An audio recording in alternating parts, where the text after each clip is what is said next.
Hello l'équipe, j'espère que tu vas bien, moi ça va super. Écoute, je suis super content de te retrouver aujourd'hui pour une nouvelle vidéo dans laquelle nous allons nous intéresser tous les deux à un problème qui est dû à la naissance d'un nouveau concept qui explose et qui est extrêmement lucratif pour les plus vilains d'entre nous.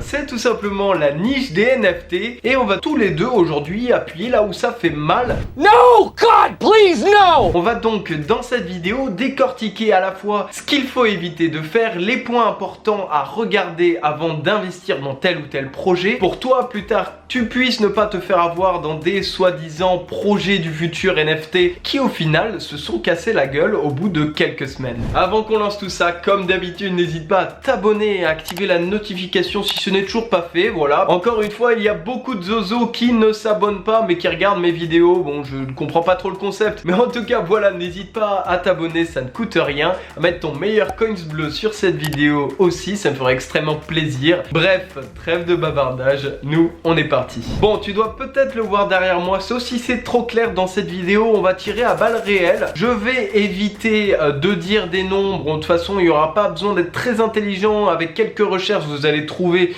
qui les aura fait. On va se concentrer aujourd'hui sur des projets qu'on appelle des collections NFT qui justement sont faites pour faire cracher un maximum de tunas à ses clients malheureusement. Et on va donc parler de projets NFT qui, je le dis avant que tout le monde s'engueule dans les commentaires, sont pas forcément des projets sans fondamental, sans concept, mais qui en tout cas moi m'ont beaucoup dérangé vis-à-vis par exemple de ce qu'on appelle la supply. Tu la connais très bien, on se l'est déjà présenté sur la chaîne. C'est tout simplement le nombre de tokens disponibles dans chacune des collections NFT. On a vu par exemple pour des projets tels à la Decentraland ou Sandbox qu'on avait quand même une certaine quantité de tokens, mais en soi ce qui est logique puisque c'est un écosystème énorme, explosif, qui d'ailleurs possède une crypto à part entière, le Sand pour par exemple Sandbox, et qui a un réel concept de matérialisation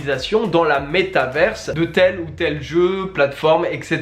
Tu m'auras compris. L'idée qui me dérange donc dans cette supply, c'est que par exemple, le projet que j'ai juste derrière moi, ou le projet que j'ai aussi juste derrière moi, tu dois reconnaître très certainement puisqu'on s'est tapé des milliers de pubs sur Instagram, en tout cas moi, je peux te dire que j'en ai bouffé. Du coup, le ras-le-bol m'a fait faire cette vidéo, tu m'auras compris, mais tu as en tout cas une moyenne de 10 000 et plus de tokens en circulation, enfin plutôt de NFT de cette collection en circulation. Déjà première chose, et là je communique à la personne ou plutôt aux entrepreneurs qui ont créé cette fameuse collection, qui par ailleurs il y a un an ils connaissaient pas trop la crypto, hein. On va pas se cacher que c'est des gars, ils ont contacté un freelance et il leur a dit: bon, grosso modo, moi ce que je veux c'est que tu me fasses des designs stylés, tu m'en fasses 10 000, ensuite on les met en vente et voilà basta, on s'est fait quelques millions, on part sur les îles, on part au Panama et on est tranquille, on met l'argent sous l'oreiller et voilà, tu m'as compris. Bref, déjà ce que tu peux en retenir, les signaux très ringards vis-à-vis d'une collection NFT dans laquelle tu te dis est-ce que j'investis ou j'investis pas,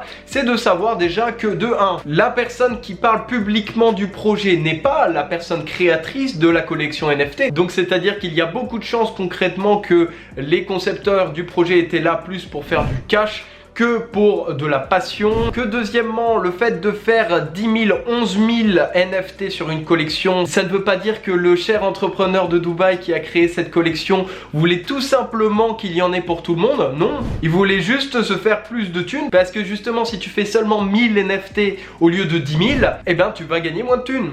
C'est logique. Par contre, si tu fais 1000 NFT, là, il y a beaucoup plus de chances que les personnes qui achètent ta collection NFT puissent gagner de l'argent, puisque c'est beaucoup plus compliqué de faire une hausse des prix quand il y a 10 000 NFT en circulation que seulement 1000 ou encore moins. Donc, le fait d'en faire beaucoup, c'est clairement dire je veux faire beaucoup d'argent sur du court terme, je ne pense pas vraiment au long terme de ma collection, et donc du coup, ce qui fait que ces formidables projets projets, en tout cas 90%, je ne les mets pas tous dans le même panier, font qu'il y a un FOMO avec toute la communication et le budget astronomique publicitaire qui crache sur les réseaux, ce qui montre encore une fois que le fondamental ne suffit pas à lui-même pour justement les projets qui sont lancés, puisqu'ils ont besoin d'en parler partout avec des influenceurs et des campagnes marketing à gogo. Et bien ce qui fait donc grossièrement qu'on ait un FOMO au début du projet, ce qui fasse que le prix peut potentiellement faire du x2 grand maximum sur le début,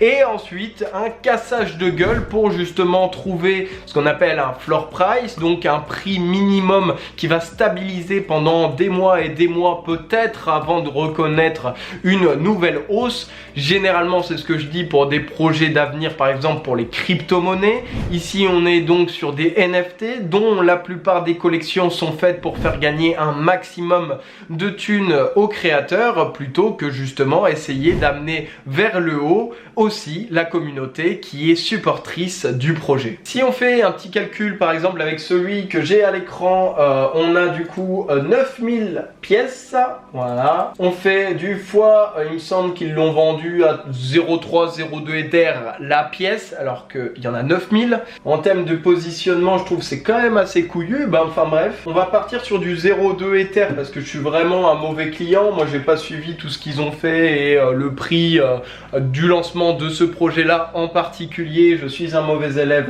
j'avoue. Je vais y arriver. Voilà, donc Ether euro, on va faire pour être précis 0,2. Ça fait donc 700 € seulement. Si on avait été à 0,3, ça aurait fait plus de 1000 €.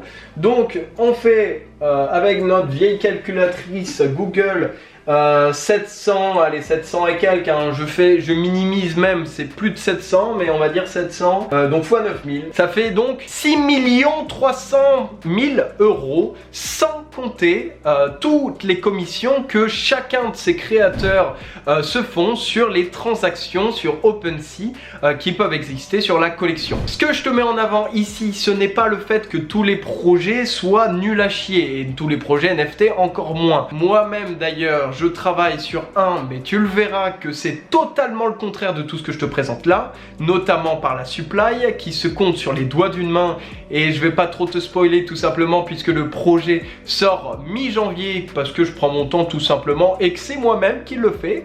Mais chut. Et donc tout simplement, calcul rapide, qui dit 6 300 000 à la sortie de leur NFT pour justement une petite supply de 9000 NFT avec un petit prix de 0,2 Ether, eh bien on atteint avec la commission d'OpenSea, je pense, à un projet déjà avec 8 millions de dollars de CA. Bien sûr dans la poche de l'entrepreneur qui ne s'y connaissait pas en crypto-monnaie il y a 2 ans de ça, mais qui a créé quand même un projet NFT à plusieurs millions. Donc conclusion à tout ça, fais bien attention bien entendu au FOMO des projets, que ce soit d'ailleurs NFT, métaverse ou crypto, hein, et aussi au nombre et à la supply que possède cette collection là, à l'histoire et aux créateurs de cette crypto-monnaie là. Si par exemple tout de même un NFT t'intéresse dans une collection, puisque je le rappelle toutes les collections, d'ailleurs même celles que j'ai présentées ont un projet hein, d'ailleurs, mais en tout cas sur plein d'autres critères ça fait que c'est un mauvais investissement